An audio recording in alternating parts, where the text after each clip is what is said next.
Assalamualaikum, hai teman-teman semuanya. Di video kali ini kita akan membuat kue nastar yang pasti selalu ada di setiap sajian lebaran. Ini nastar premium, kinclong, glowing, tidak retak-retak, mulus, dan isiannya full, lumer di mulut, lembut, enak banget. Cara bikinnya mudah, tonton video sampai selesai. Jangan lupa subscribe, like, share, dan komen, serta nyalakan lonceng notifikasinya agar tidak ketinggalan video-video terbaru dari kami. Selamat menyaksikan. Pertama kita timbang dulu butter sebanyak 125 gram. Kemudian saya akan campurkan dengan Royal Palmia margarin butter. Kalau mau dengan margarin aja juga boleh, sama 125 gram.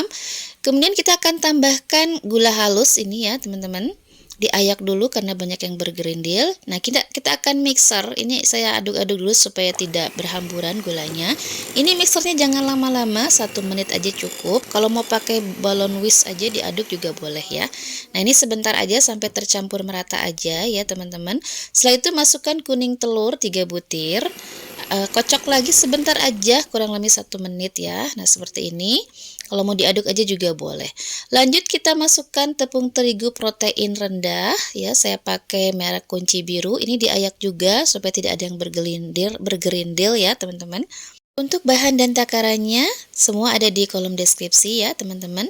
Selanjutnya kita masukkan, ini ada tepung maizena dan susu bubuk, sama ini juga diayak terlebih dahulu. Oh ya, untuk butternya saya menggunakan butter merek Wisman ya teman-teman. Nah ini kemudian tambahkan sejumput garam, 1/4 sendok teh aja. Lanjut ini kita aduk-aduk sampai semua tercampur merata. Ini juga mengaduknya jangan menggunakan tenaga yang kuat ya, tapi biasa aja, jangan terlalu ditekan. Ini asal semua tercampur merata ya teman-teman. Karena kalau terlalu kuat nanti nastarnya akan keras. Nah lanjut kita adoni dengan tangan seperti ini, tapi jangan kuat-kuat ya, pelan-pelan aja sampai nanti tercampur merata. Nah kalau adonannya sudah tidak lengket di tangan atau tidak menempel di wadah, nah ini udah bagus ya, udah bisa dicetak.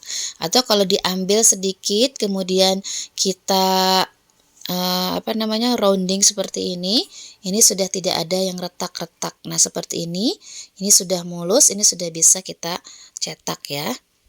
Nah untuk adonannya supaya tidak lekas kering, kita tutup dulu dengan lap atau plastik wrap boleh.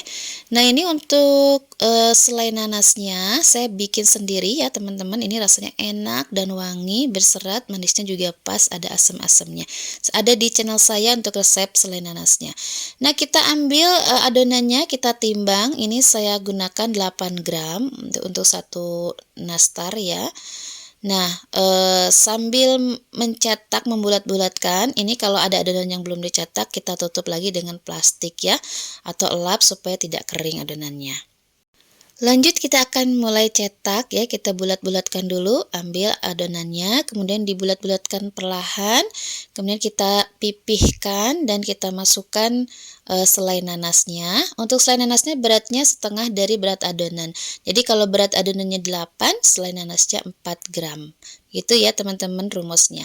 Nah ini kita ratakan ya, setelah tertutup kita bulat-bulatkan lagi pelan-pelan aja, jangan pakai tenaga yang kuat ya. Nah sampai permukaannya mulus, tidak ada yang retak-retak seperti ini udah siap di oven ya. Ini tips pertama ya teman-teman, agar nanti nastarnya hasilnya itu mulus, tidak retak-retak ya. Tadi saat awal mengaduk adonan ya, kalau tidak menggunakan mixer itu tidak diaduk dengan kuat-kuat, tapi pelan-pelan aja asal tercampur rata. Kalaupun menggunakan mixer itu tidak lama-lama dan menggunakan kecepatan yang rendah ya, jadi tidak over mix ya teman-teman. Nah, kalau teman-teman ingin nastarnya premium, maka gunakan bahan-bahan yang premium. Di sini saya campurkan antara butter sama margarin. Kalau mau yang ekonomis, teman-teman bisa menggunakan margarin semuanya ya, tidak dicampur dengan butter. Oh ya, bagi teman-teman yang baru bergabung dengan channel saya, jangan lupa subscribe, like, share, dan komen di video ini. Terima kasih. Nah setelah selesai kita akan panggang, ini menggunakan suhu sekitar 140 derajat api atas bawah ya selama 25 menit. atau disesuaikan dengan oven masing-masing. Nah, ini kita panggang sampai 3/4 matang ya teman-teman. Jadi belum sepenuhnya matang, sampai berubah warnanya menjadi putih seperti ini, kita angkat ya. Sambil menunggu dingin, kita bikin olesannya. Di sini 1 butir kuning telur, tambahkan 1 sendok makan minyak goreng, tambahkan 1 sendok teh kental manis putih. Kemudian kita juga tambahkan pewarna kuning tua sebanyak 3 tetes.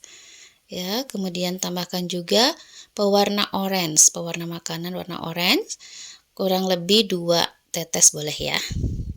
Lanjut, tinggal aduk aja sampai semuanya tercampur merata. Ini nanti warnanya akan bagus ya hasilnya.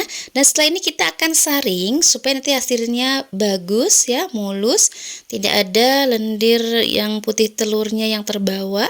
Nah, seperti ini disaring aja ya teman-teman. Nah, ini olesannya sudah siap dipakai, hasilnya mulus, bersih ya. Nanti hasilnya nastarnya akan bagus. Ini nastar yang tadi sudah dikeluarkan dari oven, 3/4 matang, ini sudah dingin ya, dipegang oleh tangan, sudah dingin. Kita akan oles ya dengan olesan tadi. Nanti kita akan melakukan olesannya 2 kali, dioles 2 kali. Ini olesan yang pertama dulu semuanya merata. Nah, kalau sudah dingin, sudah kering ya, olesan pertamanya sudah kering, dipegang oleh jari itu tidak meninggalkan bekas, begitu ini udah kering. Nah, baru kita lakukan olesan yang kedua. Nah, ini dioles lagi, ini olesan yang kedua. Cukup 2 kali olesan aja ya.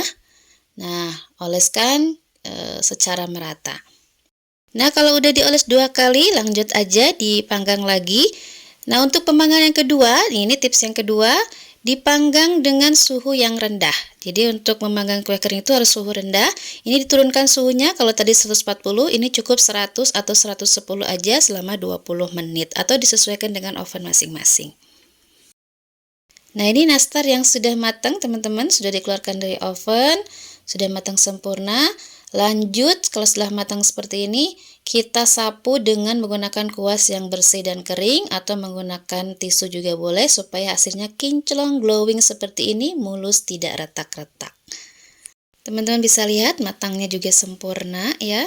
Dan supaya lebih cantik bisa disimpan di cup seperti ini, di kertas cup seperti ini ya. Warnanya boleh bebas aja. Nah, ini tinggal masukkan ke dalam toples. Teman-teman, saya kasih contoh ini nastar yang retak ya. Ini penyebabnya adalah karena saat memanggangnya saya menggunakan suhu yang tinggi, 150 lebih, dan atasnya lebih mudah lepas seperti ini. Tapi tetap enak ya, lumer di mulut seperti ini. Oke teman-teman, nah ini nastar yang sudah jadi, sudah cantik ditata di atas toples. Kita lihat warnanya cantik ya, mulus, tidak retak-retak. Kita coba potong, ini lembut banget ya nastarnya dan lumer di mulut saat kita makan. Wangi banget, wangi butternya berasa banget ya. Dan isiannya full ya, nanasnya, selain nanasnya enak. Rekomendasi resepnya, teman-teman boleh coba. Dan ketika ditekan ini lembut banget, itu lumer di mulut saat dimakan. Mudah ya cara membuatnya, sekarang bisa bikin nastar premium di rumah dan bisa jadi ide jualan yang laris manis. Oke teman-teman, selamat mencoba resep ini. Terima kasih telah menyaksikan video ini sampai selesai. Jangan lupa subscribe, like, share, dan komen. Terima kasih. Assalamualaikum.